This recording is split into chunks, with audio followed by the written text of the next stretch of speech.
안녕하세요. 7주차 2교시 대인관계 강의를 시작하겠습니다. 오늘 이 시간에는 부적응적 의사소통에 관하여 공부해 보겠습니다. 여기에는 크게 두 가지가 있는데 우리가 개인적인 성격으로 오해하기 쉬운 수줍음이 있고 이 수줍음이 너무 반복되거나 강화되면 사회 공포증으로 발전하게 되는데 이러한 두 가지 유형에 대해서 자세하게 살펴보겠습니다. 첫 번째, 수줍음은 일상적인 수줍음을 우리는 성격 또는 행동으로 생각하기 때문에 처음에는 문제로 간주하지 않습니다. 그래서 이러한 수줍음이 모든 상황에서 반복된다면 이것이 대인관계에 부정적인 영향을 미치게 됩니다. 이렇게 반복되는 거, 모든 상황으로 발전되는 것을 만성적인 수줍음이라고 하는데 더듬거리거나 서투른 말투, 자기중심적인 표현이 거의 없는 거, 주목 대상이 되거나 중앙 무대를 회피하려는 경향, 좋은 기회를 살리지 못하는 거, 명확한 열등감, 성적인 어려움, 그리고 내향적인 관심사, 매우 좁은 범위의 친구들, 교우관계, 신체적 이상의 가능성을 보이게 됩니다. 우리나라는 특별히 유교적 전통이 강하기 때문에 솔직하게 자신의 생각을 표현하는 것보다는 말을 아끼는 것을 미덕으로 생각해 왔습니다. 그래서 이러한 문화권에서는 수줍음이나 사회공포증과 같은 대인관계 문제가 발생하게 될 소지가 많아집니다. 이러한 수줍음, 사회공포증은 보통 처음에는 일상적인 수줍음을 상황적인 수줍음이라고 해서 문제로 생각하진 않지만 이것이 만성으로 발달될 때 굉장히 대인관계에 어려움을 미치게 됩니다.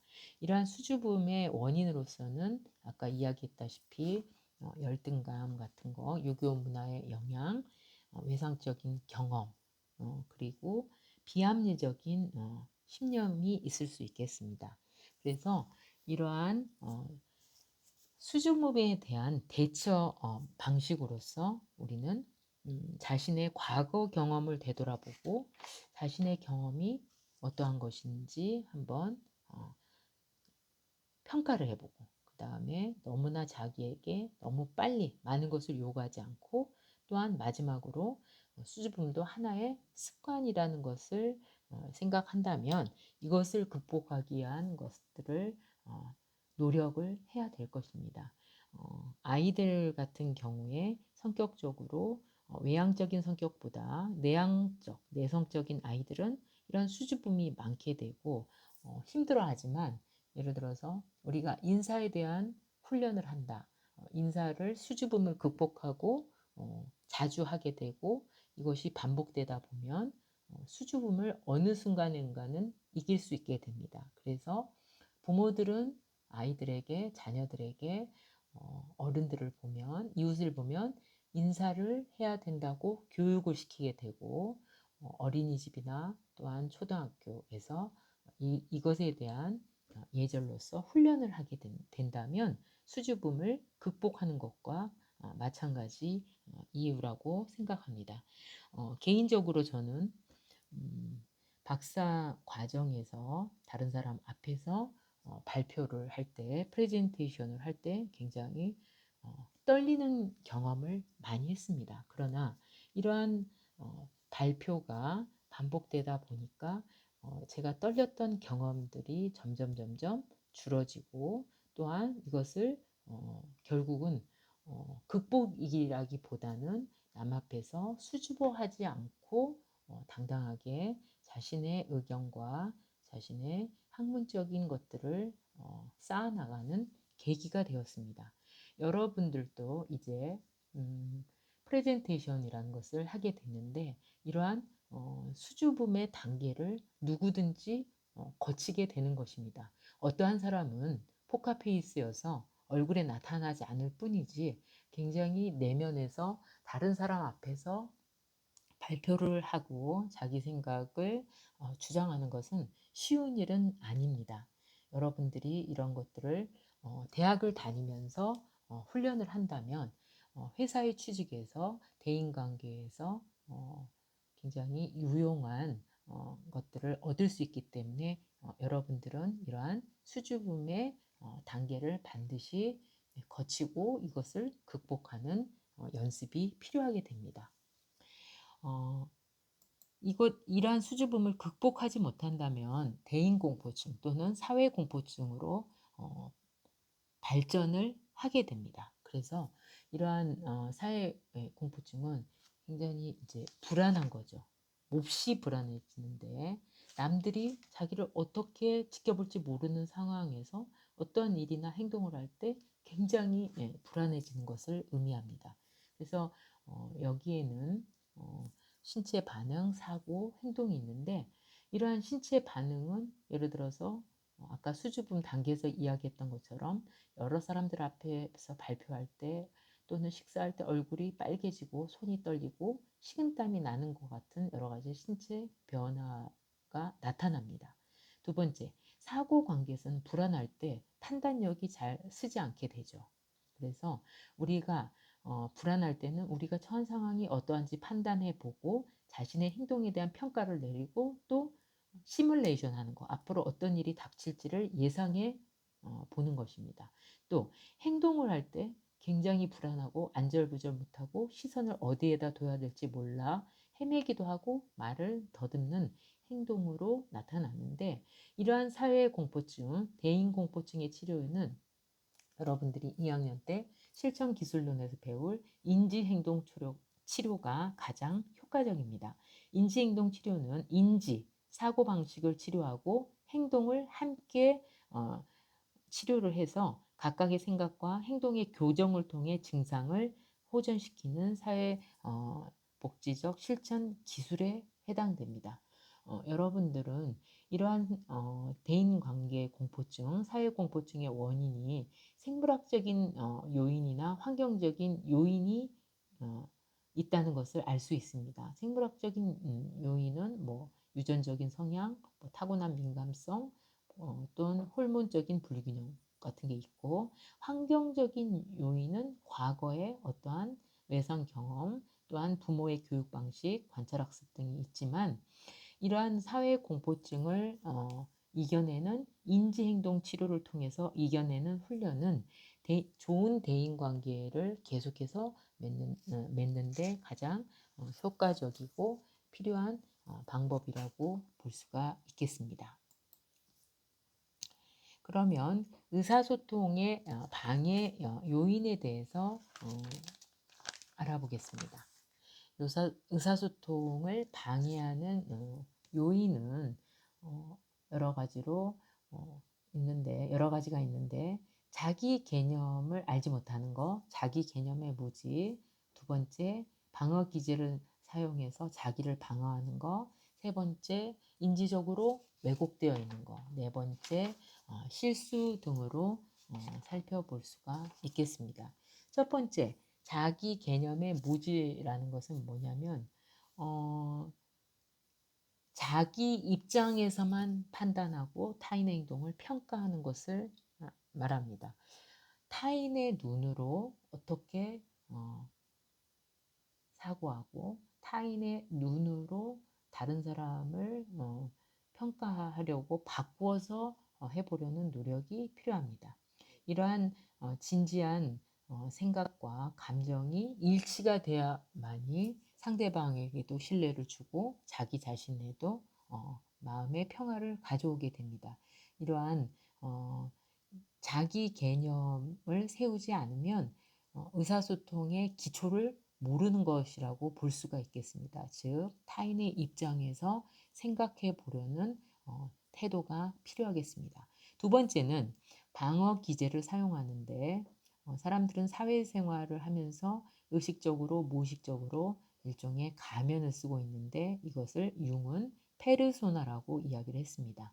왜냐하면 자신을 있는 그대로 내보이면 뭔가 약해 보일까봐 또는 남들이 싫어할까봐 남들이 떠날까봐 흉볼까봐 이러한 이유 등으로 인해서 상대방의 기준에만 맞춰서 자신의 행동을 표현하는 위장된 행동이고 결국은 남에게 상처받지 않으려는 자아보호 기제라고 볼 수가 있겠습니다.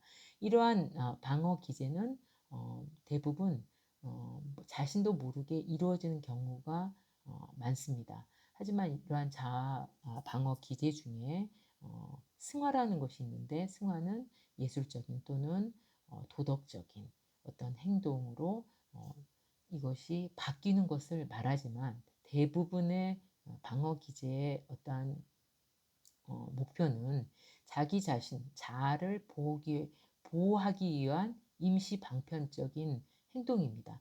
물론 자아를 보호하기 위해서 자기 방어 기제를 사용함으로써 자아를 보호할 수도 있지만, 이것이 반복된다면 결국 참된 자기가 숨어버리는 역효과가 드러나게 됩니다. 그래서 가장 첫 번째 모습은 자기 자신을 있는 그대로 솔직하게 정직하게 자기 자신이 보는 것, 또는 남한테 표현하는 것이 중요하다고 볼 수가 있겠습니다. 세 번째로 인지적 왜곡이 있는데, 인지적 왜곡에는 생각하는 것을 그릇되게 바꾼다는 것입니다. 즉, 항상 현실을 비현실적인 방법으로 해석하고 이것이 굳어지는 것입니다. 그래서 이러한 인지적 왜곡이 일어나게 되면 현실을 파악하지 못하고 주관적으로만 판단하게 됩니다. 교재에 나와 있는 것처럼 인지적 왜곡은 첫째, 지나친 일반화를 시켜서 그것을 전체적으로 해석하는 것입니다. 두 번째, 단정적으로 이름을 붙임으로써 상투적인 이름을 붙여서 거기에만 매달리는 것. 세 번째는 선택적 여과를 통해서 긍정적인 것만 골라내는 것. 자기 자신한테 유리한 것만 선별하는 것. 네 번째, 이분법적인 사고. 대부분 상황이나 사건에 대해서 흑과 백, 성공과 실패라고 해서 이른바 애매모호하고 판단하기 어려운 상황을 인정하지 않는 것을 말하고, 다섯째, 지나친 자기 비난과 자책감을 가져서 스스로의 탓으로 돌리고 스스로를 비난하는 것. 여섯 번째, 모두 다 자기하고 연관되어 있다고 생각하는 것. 일곱 번째, 지레짐작대로 단정하는 것, 객관적인 판단을 하지 않는 것. 여덟 번째는 자기 자신이 전지전능하다고 생각하거나 아니면 무기력하게 자기 자신을 생각해서 현실을 왜곡하는 것. 이러한 인지적인 왜곡은 인지행동 치료를 통해서 교정되는데, 인지적 왜곡을 통해서 무엇보다도 자기 자신을 있는 그대로 수용할 수 있을 때 남도 타인도 있는 그대로 수용하게 되는 것입니다. 또 네 번째, 실수가 있는데, 우리가 실수를 통해서 하는 것들을 너무 두려워하면은 안 됩니다. 그래서 어린아이가 넘어지는 것이 두려워서 걸음마 연습을 하지 않는다면, 실수를 하지 않는다면은 잘 걷지 못하는 것처럼, 실수는 완성을 위한 단계라는 것을 인식을 하는 것입니다. 이러한 실수의 종류에는 뭔가 노력이나 연습 부족, 주의, 경험 부족, 건망증, 너무 성급하거나 너무 지체하거나, 이러한 다양한 이유들로 인해서 실수를 하게 되는데, 이러한 실수를 했을 때 이러한 평가가 두려워서 감추거나 변명하거나 자기 합리화라는 방어 기제를 또 쓰게 되면 실수를 할까봐 다른 사람을 만나지도 못하게 되고 새로운 일을 도모하지도 못하게 됩니다. 이러한 실수 역시 의사소통의 방해 요인으로 작용하게 됩니다. 부적절한 감정이 있는데 많은 사람들이 자신의 감정을 정확하게 인지하지 못해서 다른 사람한테 표현하는 것을 어려워하게 됩니다. 그래서 감정을 좋고 나쁨이나 미성숙한 사람이 표현하는 것으로 유치하는 것으로 생각한다고 여기면 자신의 감정을 드러나는데 굉장히 손해를 본다고 생각합니다. 그래서 상대방으로부터 무슨 말을 듣고 화가 났다면, 화가 난 것은 상대방의 말에 대한 자신의 반응이지 상대방이 자신에게 화를 내라고 한 거는 아닙니다. 즉 이러한 감정 표현을 너무나 억압하거나 숨기게 되면 부정적인 신체 반응이 생기는데 위궤양, 두통, 여러분들 드라마에서 어른들이 뒷목을 잡는 고혈압, 이러한 병리적인 현상 같은 것뿐만 아니라 이런 상대방도 이 사람에 대해서 도무지 파악을 할 수가 없게 됩니다. 그런데 감정을 적절하게 표현을 하게 되면 상대방이 나에 대해서 많은 것을 알게 됩니다. 아, 저 사람은 나는 어떤 것을 좋아하는 건지, 어떤 것을 싫어하는 것인지, 이러한 것들을 서로 적절하게 감정을 표현해야지 무작정 숨기기만 한다면 우리가 건전한 의사소통을 할 수가 없게 되게 됩니다. 그래서 이러한 의사소통의 방해 요인들을 살펴보는 것이 굉장히 중요한 의미가 있습니다. 그러면 반대로 효과적인 의사소통을 하기 위해서는 어떻게 해야 되느냐? 효과적인 의사소통의 원칙에 대해서 크게 9가지로 나누어서 공부해 보겠습니다. 효과적인 의사소통을 하기 위해서는 먼저 환경이 마련돼야 됩니다. 이러한 환경에는 여러분들이 사회복지 실천론에서 배우겠지만 물리적인 환경이 있고 심리적인 환경이 있습니다. 그래서 편안한 마음으로 대화를 할 수 있는 장소와 같은 물리적인 환경에 대한 배려가 있어야 되겠고, 내적으로는 서로 간의 관계를 가지려는 열린 마음, 상대방을 위한 배려, 개방적인 태도, 유연성이 필요하게 됩니다. 하버마스라는 사회심리학자는 이러한 의사소통 타당성에 대한 이해 가능성, 진리와 효율성, 정당성, 진솔성으로 표현하고 있습니다. 이거는 타인과 소통을 할 때 부정적인 감정을 가지지 않고 열린 마음으로 개방적으로 의사소통을 해야 된다고 봅니다. 그래서 학교, 기업, 단체와 같은 조직과 공동체에서 이러한 의사소통을 조직원들끼리 하는 것은 굉장히 이 조직의 원활한 그리고 효과적인 운영을 위해서 굉장히 필요한 기술이라고 볼 수가 있겠습니다. 효과적인 의사소통은 정확하게 명확하게 보내기와 정확하게 받아들이기, 이런 2가지 구성 요소가 있습니다. 그러면 명확하게 전달하기 위해서는 듣는 사람이 잘 알아들을 수 있도록 정확하고 적절한 크기로 정확하게 말해야 되고, 말하는 사람은 익숙한 말로 메시지를 보내야 됩니다. 말하는 사람은 여러 가지 메시지를 한꺼번에 전달하기보다는 한 번에 한 가지씩 전달을 해야지 듣는 사람이 이해하기 쉽다는 것을 기억해야 됩니다.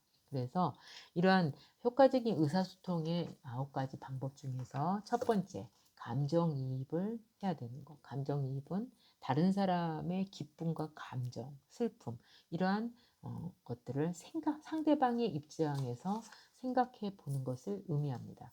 두 번째, 피드백을 활용하는 건데, 피드백은 상대방에게 자신의 행동과 결과가 어떠한지에 대한 정보를 제공해 주는 것입니다. 잘 알아들었다, 잘못 이해했다, 이러한 정보의 의미를 정정하거나 조정하고 내용을 명확히 하고 초점을 맞추어가는 과정을 피드백 과정이라고 볼 수가 있겠습니다. 피드백을 통해서 오해나 부정확성에서 기인된 문제를 막을 수가 있기 때문입니다. 세 번째, 안정된 감정을 유지해야 됩니다. 정서적으로 혼란한다면 메시지를 정확하게 표현할 수가 없기 때문에 먼저 심리적인 안정을 찾을 때까지 의사소통을 보류하는 것이 한 방법이라고 볼 수가 있겠습니다. 네 번째, 경청의 자세를 가져야 되는데, 의사소통은 한 사람이 말을 하고 다른 사람은 듣는 과정으로 이루어집니다. 그래서 이때 들을 때는 상대방이 하는 말뿐만 아니라 생각과 감정을 알아차리는 자세, 귀 기울여서 듣는 자세가 굉장히 중요하다고 보겠습니다. 다섯 번째, 장애물에 대해서 인식하는 것입니다. 말하는 사람이나 듣는 사람이나 자신의 과거 경험, 선입견, 신념, 가치관, 관심사가 서로 다르기 때문에 이것들이 스스로의 지각에 영향을 미친다는 것을 미리 인지를 하시고 이러한 관점에서 메시지를 검토해 봐야 되는 것입니다. 여섯 번째, 적절한 침묵과 반응을 사용하는 것입니다. 그래서 여러분들이 그런 말 하죠. 내 말 끊지 마. 상대방의 말을 주의 깊게 들어주면서 침묵을 지켜주는 과정을 통해서 계속해서 말할 수 있는 기회를 주는 것입니다. 침묵은 침묵하는 동안 경청이 동시에 이루어지는데 나와 상대방에게 서로의 생각과 말을 정리할 시간을 주기 때문입니다. 일곱 번째, 권력의 사용과 타인의 조종을 피해야 되는 것입니다. 그래서